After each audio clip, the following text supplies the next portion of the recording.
theme song, Dr. Disrespect. Holy crap, he's coming back out of nowhere. Perrin, I thought he was done forever. You know, I had a feeling we'd see him rise again somehow. I had no idea what happened, but he's back, I guess. So here we go. Ross, is it a ghost or is this the real Doc? I don't know. We're gonna have to tune in today and find out. Because it was just a preview, wasn't it? It was just a preview until today. This podcast is sponsored by Restream. Why live stream to one platform when you can simultaneously live stream to every platform to discover new audiences faster using Restream.io?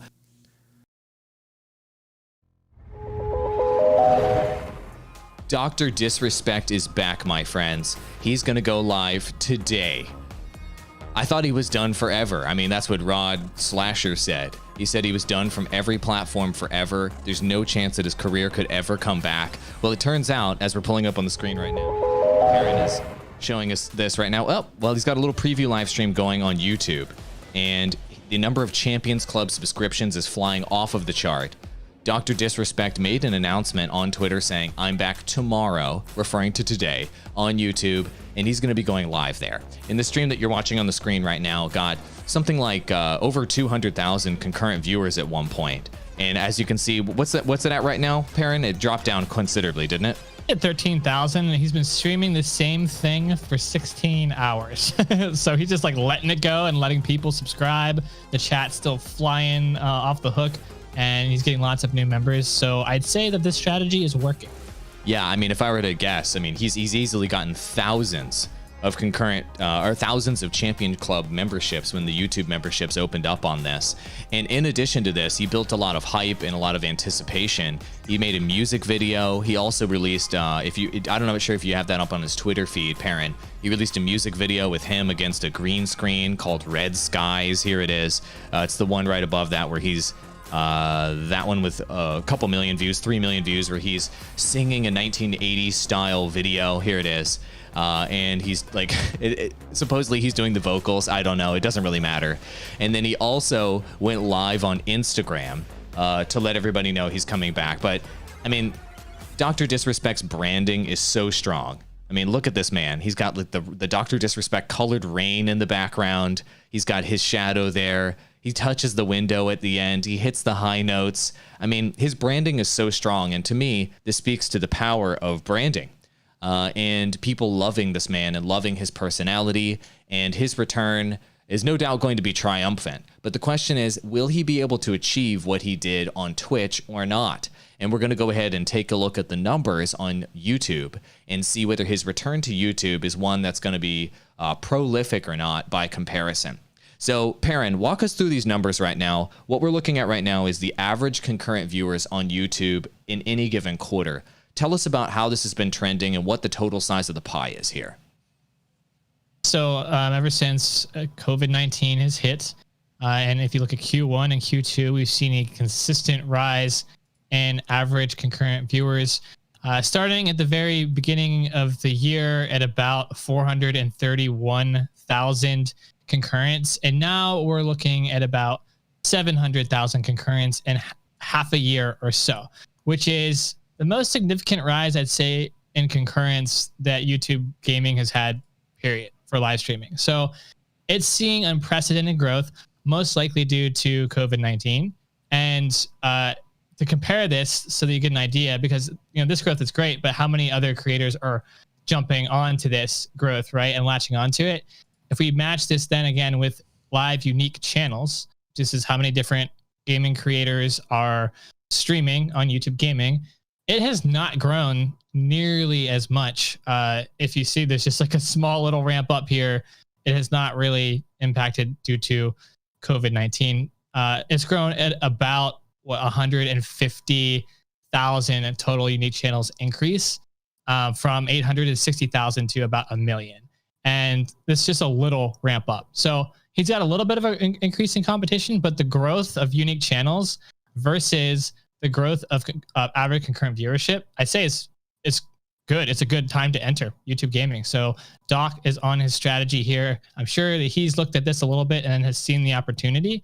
And yesterday's hype tester, I guess is what we could call it. I don't know what to actually call that. I think I did read that it went up to 300,000. I didn't get to see that. I know at least went past 200.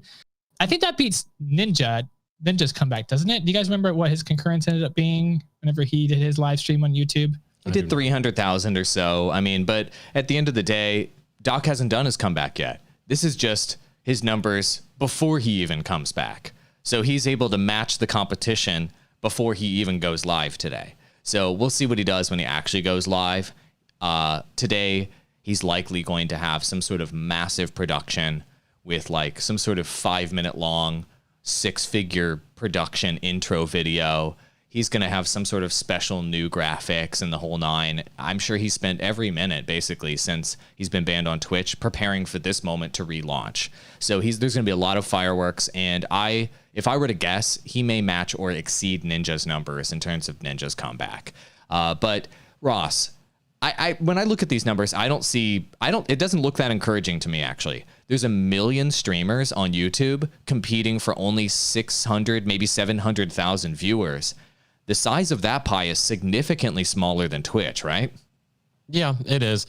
But at the same time, we're talking about Dr. Disrespect. You know, if there hadn't have been so much drama around this, like, I don't know, maybe if he just said, you know what, my contract's up with Twitch or something like that, I'm just not going to re-up with them. And then it's like, okay, I'm going to go to YouTube. Then I think that there would be something to worry about here. But everybody still wants an answer as to what's going on. We have no answers yet. The only thing more that we know today than when we know when Twitch banned him was now he's going to be on YouTube. That's literally the only new information we have. There's drama around this. So, initially I think his first couple streams are going to be good, but then it's going to be really interesting to see once the drama has kind of died down, once, if we have some more answers, then what happens? Then what's his strategy moving forward? But I think initially he's going to crush it. I mean, obviously he's going to crush it. It's even a dumb statement to make that. So yeah, I think he's going to be just fine for a while. It's the long term, like the very, very long term, that has me the most intrigued.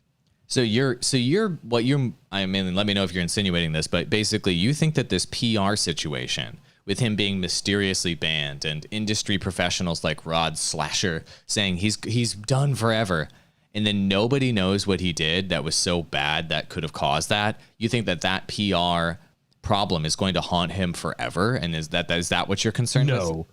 No, well, I don't know. It depends on what it is, honestly. But just generally speaking, right now, I think the PR nightmare, whatever it may be, is going to be enough to catapult him, at least for initially on YouTube. I think it will actually benefit him. We've heard the phrase over and over.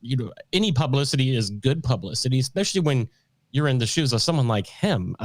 So it depends on, first of all, what was the cause behind all of this.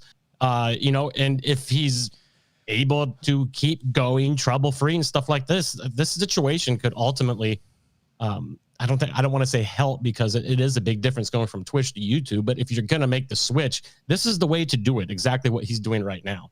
So no, I don't think, just depending on what it is, it obviously could hurt him long-term. But for right now, I think it's going to greatly benefit him.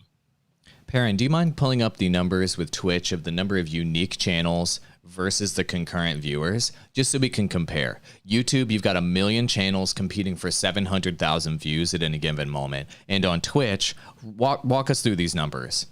So if Ninja, for example, decides to go to Twitch, if Shroud decides to go back to Twitch, what sort of situation are they walking into? What's the size of the pie and the competition? So on Twitch, average concurrence have increased by roughly 1 million in the last half of a year. Remember, comparatively to YouTube, which was just basically 250,000. So 4 times, I would say, of YouTube's average concurrent growth. Let's take a look, though, as well at what the unique channels are. And the unique channels have grown from about 6 million to 10 million. So that's 4 million. So you've got a 4-to-1 ratio of growth in terms of unique channels versus average concurrent viewers. So that's not in terms of supply and demand, you've got a decent growth in supply, in demand, but you have way too much growth in terms of supply, 4 times the growth. So it's not as nearly as good of an opportunity, I would say, in terms of acquiring viewership, because you're competing with 4 times more competition than you would be comparatively to YouTube. So yeah, I mean, Twitch is booming and growing. I mean, look at this chart; it's crazy. But because there's so many more people streaming on Twitch, it's going to be tough. Now, if you're a huge celebrity though, and you already have some clouts, and you can already bring in an audience, it makes it a little bit different. You can grab up a huge portion of this pie. So somebody like, Ninja, Dr. Disrespect could look at this and not really care so much about the competition because they already crushed the competition. So they can basically just ignore maybe this unique channels thing. Like all of those nobodies there, they don't matter to them. I mean, Dr. Disrespect has some of the best branding and already has a huge audience that he can pull from platform to platform. Let's just look where the average CCV is. So they're at 2.4 million. YouTube is not even close to 2.4 million. Now let's go back down real quick and see. They're at 700,000. So there is a pretty big disparity there. Doc is losing out potentially on a pretty sizable audience by making this platform switch, I would say. That makes sense. Okay, got it. So Twitch has 2.4 million viewers. YouTube has 700,000 viewers at any given moment, but the competition is roughly 4 times greater on Twitch versus YouTube, but that doesn't matter because all these big guys we're talking about, Twitch or Shroud, Ninja, and Dr. Disrespect, have already built audiences on these platforms. And I think that that's a big difference between what's happening right now. Remember the switch from Twitch to Mixer? We were wondering, are they going to be successful there? But the problem is, all those guys that switched to Mixer, they had to build an audience from scratch on Mixer. Now, if these creators are making the switch from Twitch or wherever, Mixer or wherever, to YouTube, these big creators already have multi-million subscriber YouTube channels. So they don't have to start from scratch. They're starting from millions of followers and channels that are booming with millions of views per month.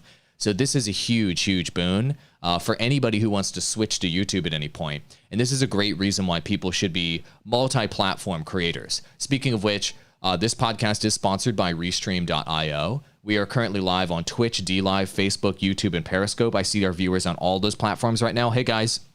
And if you want to be restreaming yourself so you can diversify and, let's say you randomly get banned by Twitch one day, or let's say Mixer randomly shuts down one day, the hell are you going to do? Well, you should be streaming everywhere to protect yourself. So use the link in our bio or our description and use our 25% off discount code they gave us, DROP25, DROP25. That's DROP25 if you want to be restreaming like we are and protect yourself from those sorts of items. But one thing I want to bring up here. Okay, so he's got this YouTube channel, but nobody has tried this yet, of trying to live stream on your YouTube channel when you're also releasing videos on your YouTube channel. Live streams used to kill your YouTube channel in the algorithm. And I've been asking some of my friends out there that are kind of YouTube gurus and experts, what's the deal with the YouTube algorithm today? This is his channel that you see right now. It's blowing up. But when you're constantly notifying your audience that you're going live, and you're constantly notifying your audience that you're releasing videos on your YouTube channel, you're going to use up notifications, right? And if people ignore those notifications, they won't go watch the videos or they won't go watch the videos. They won't watch the live streams or they won't watch the videos. So it can actually really hurt your YouTube channel's growth to mix live and video content at the same time. So what we have seen is we've seen a lot of creators create a separate live channel on YouTube versus a separate video channel, and even a third channel like a clips channel. And creators that have done that have had massive success on YouTube. If you want to pull up a creator, I know I'm putting you on the spot right now, Perrin. His name is iFerg, IFERG. He has 3 YouTube channels where he does this strategy. 1 live channel, 1 kind of edited video channel, and then 1 clips and highlights channel. And he promotes all 3 channels across each other. That allows you to separate your live audience from your video audience, from your gameplay highlights audience, and protect yourself from any changes in the algorithm. So what do you guys think about this? Are you concerned? I mean, look, I know you guys aren't YouTube experts, but you've seen TGN Squadron, TGN, and the whole 9, and channels try to go live on YouTube and try to slam that on top of videos, and it hasn't really worked out very often. What do you guys think about that? How many of those people, and this is just kind of pulling back to Perrin's point, how many of those people, though, are considered probably one of the top 10 streamers to ever do it? And I'm legitimately curious about that. When you're this big of a name, how much, when you're that big, essentially, how much do you really need to pay attention to YouTube's algorithm? And I'm asking that as a genuine question, because I feel like obviously you still need to, but maybe it could be a lot less. I mean, just look, the guy's been 16 hours streaming the same thing for 16 hours, and it's still just absolutely blowing up. So how much? Hey, well, seriously, serious question. I mean, you do have to pay attention to the algorithm. It doesn't matter how big you are a tiny speck in comparison to these platforms. And here's the difference then. Let me make it simple. On Twitch, there is no algorithm. So the alpha predators and the alpha males, the 2-time champions, they rise to the top on Twitch because it's a hierarchy-based system where it's kill or be killed. Who has the best stream, who's the most entertaining, who's the most relentless, who streams the most, that is who wins on Twitch. There is no algorithm. Now Doc has to go to a platform where the algorithm controls everything. He can't be the alpha male. He can't blunt force his way in there. He can't have higher quality content and be more successful on YouTube. He has to be the best at working the YouTube algorithm to be successful on YouTube. So it's not a hierarchy-based system. It's now a machine is deciding who wins, not a human hierarchy-based system on Twitch. And so that means he's going to have to change his strategy significantly, or his viewer numbers are going to plummet. His highlights and clips channel that I'm pulling up on the screen right now that he's streaming on is going to die, and he's going to be streaming to a couple thousand viewers. Even though there may be tens of thousands that want to watch him, they aren't going to receive the notifications because Doc's team isn't working the algorithm. So that's the risk. The algorithm's in control on YouTube, make no mistake. No brand is bigger than the algorithm. I mean, I used to work with the NBA, we used to work with the NBA, and I used to advise them on their channel. Even the NBA was frustrated with how they couldn't get views on their YouTube channel. They're the freaking NBA. They're way bigger than Dr. Disrespect. And all the conversations weren't about, we're the NBA, so we should be getting views. It was, okay, guys, how does the YouTube algorithm work, AWOL? What can we do on the NBA channel to grow the NBA channel? We're at the mercy of the YouTube gods. And that's where everybody is right now. So I think that's the huge difference right now. What do you think? What do you think, guys? We were looking at the numbers and the charts and saying if he didn't have to care much about the competition on Twitch. He's like one of the top streamers on Twitch, clearly, right?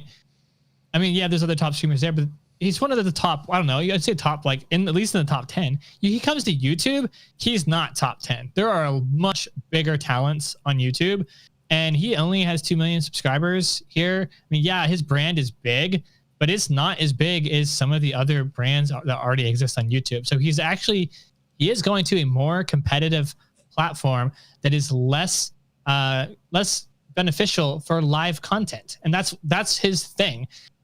He is trying to do this a little bit different. Like, he's building up hype as much as he possibly can and using the fact that he dominated the news and the media headlines for weeks for a while. And he has like this unknown factor. That's not going to last forever. I mean, we might forever be asking ourselves the question, what actually happened to Dr. Disrespect when he got banned from Twitch?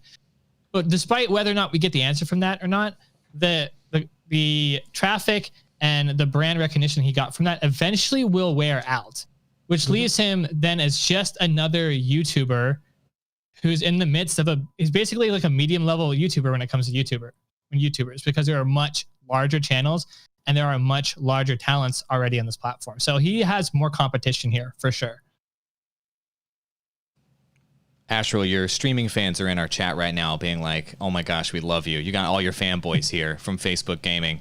No, that's a really good point. And one thing about Dr. Disrespect that makes him kind of, maybe it's just his public personality, but based on the actions I've seen, he is a relentless competitor. That's his character, at least. But I think his character is based on who he really is. And him having to fight his way to the top on YouTube, I think is a challenge that I think he'll want to take on and will make him more motivated to step up his game even more. Like on Twitch, he was by far the best streamer on Twitch. Like, nobody even came close at all when it came to production value, entertainment value, and the whole nine.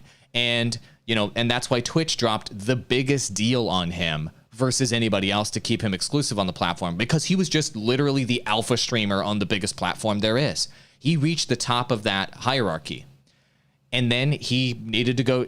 Now, unfortunately, he's forced to go take on a new challenge. So can he go to the top of that hierarchy?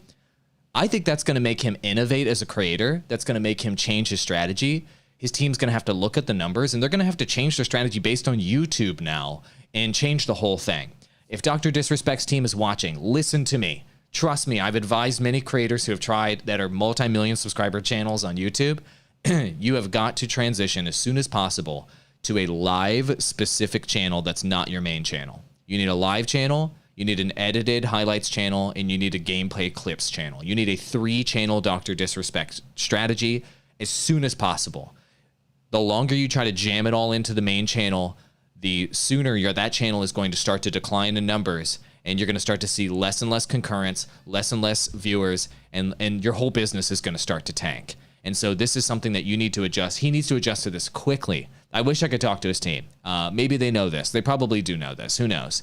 But I wish I could talk to his team and let him know that's the immediate next step once he establishes that on YouTube audience is to start to siphon that off to secondary channels and start to build those secondary channels to build a new YouTube empire. Difference between YouTube and Twitch and Mixer and the whole nine is you can build multiple YouTube channels and have them all be successful. You can't build multiple Twitch channels. I mean, some people have like a separate channel for their podcast. Some people have a separate, you know what I mean? But nobody builds multiple Twitch channels and makes it work. So that's one thing that could help him build his empire even larger if he takes advantage of the algorithm and uses that 6 to 8 hours of content on the stream and repackages it and puts it on 2 separate channels with his huge production team. Doc could be the best equipped to take over YouTube if he doesn't F it up. So let me ask you guys, what could Doc do to F it up? Other than that, is there anything he could do to totally screw it up here and to botch it and to become a nobody? What do you think? Doc, I don't think he will. If there's anything he can do, I think he streams regularly to YouTube live on his current channel and doesn't innovate in any way. He does more of this where, I will say this strategy has been good in terms of like generating hype, but as someone who was not a regular Doc viewer, it left a bad taste in my mouth because he said yesterday he was going to stream and be live yesterday, but he wasn't live. I came to see Doc. He come back. He didn't come back yesterday. So he kind of, and I understand like people are so excited about this, it didn't really matter. But from a marketing standpoint, he needs to be careful about what he's doing because he's overselling and he's promising something and then not delivering on it. And if he keeps doing that and doing that over and over again, he's going to jade his audience away from him. And not just his current audience, like he'll keep his hardcore people, but he's going to alienate potentially new people like me, who I've only seen like one Dr. Disrespect stream before all this happened. I'm coming in, I'm like excited to see the comeback. And he lied to me, basically, essentially in his marketing. I was expecting to see him come back and do some exciting stuff on camera, and he didn't. So that left a bad taste in my mouth. I X'd out the stream, and I was kind of upset that I was lied to. And so he needs to be careful with his marketing. I know he's very good at it, but it's very, very easy to oversell and underdeliver. And he's already started out doing that. So it doesn't really matter right now. He gets a pass, but if he keeps doing that, that's going to hurt him in the long run. So basically, what can he mess up? He can mess up his marketing. Whatever happened could be super bad and continue to leak out and like cause him issues, which I don't think that will happen. And he could just have a really generic, non-effective strategy for YouTube. That's how he could fail. So let me ask you guys this real quick before we got to get out of here. Knowing what we know now, there's some obvious concerns here that we all have. Is this the right move for him? I'll go first. Yes, it's not that it's the right move. It's the only move. Only move. That's what I was going to say. This is a move. Yeah. This is a move of desperation. This isn't a move of power and strength from Dr. Disrespect. He can't stream on Mixer. It's gone. He sure as hell isn't going to go to Facebook Gaming. His fans wouldn't follow him there. That would be a devastating blow to his brand in particular. Like his brand, his audience is all North American 20 to 30 to 40 something year old males, right? And that audience really isn't on Facebook Gaming right now. It's starting to grow. It's mostly international audiences. So YouTube really is his only option. So it's not a power play. It's the only play. So I don't think that You know, I don't think Dr. Disrespect has any other option. He has to make YouTube work, and he has to keep YouTube happy. And if YouTube decides to punch, to suspend him for some reason, maybe they find out why he was banned on Twitch and they don't like that, maybe somehow through the grapevine, stuff like that. His entire career is now completely at the mercy of one platform, YouTube. And it doesn't matter if he has millions of followers on Twitter. It doesn't matter if he has millions of followers on Instagram. He can't stream there. And so if YouTube falls through for him, his only option is Facebook gaming. I mean, he will literally have his audience decimated by the literal definition of decimation, cut down to 1/10 if he went to Facebook gaming. So that's my opinion on the matter. What do you think, Parent? Yeah, I was gonna say the exact same thing. This was his only play. This is the only choice that he had, which is not where you want to be in this whole creator business. He needs to diversify his revenue quite clearly. He needs to hit into Patreon. I don't know if he does this already. He's got lots of sponsorships. I guess he's got a Discord one that almost got taken away. He needs to solidify his foundation on YouTube, but figure out very quickly how he can kind of spread things out with his branding and latch onto some other platforms, because YouTube is like the one volatile platform that you don't want to be completely dependent on. So the fact that he has to be is it's like it's his last option, and it's his only option. So yeah, I agree with that completely. All right, I think the analysis is complete. We just need to watch Doc do this thing. Ross, can you get us the hell out of here? Maybe. That was your daily drop today. By the way, do we know what time he's actually streaming before we get out of here? No. I'm assuming 24 hours after this last one started. That, I don't know. Ironically, would make sense. Tomorrow anyway, we arrive. That's it. Tomorrow. Yeah. Okay. Well, so today, enjoy the stream. Let us know what you think about it over the weekend. Tweet at us. Let us know your thoughts on, is this whole thing going to even work out for Dr. Disrespect? I think it's going to, but how much? What's going to be the changes? Full replays available on YouTube. Go watch, listen, iHeartRadio, Spotify, Google Play, Apple, all the podcasting platforms. Have a great weekend. Happy creating. Now we're fading out to the control room scene at the end of episodes. Bye, guys. See you later.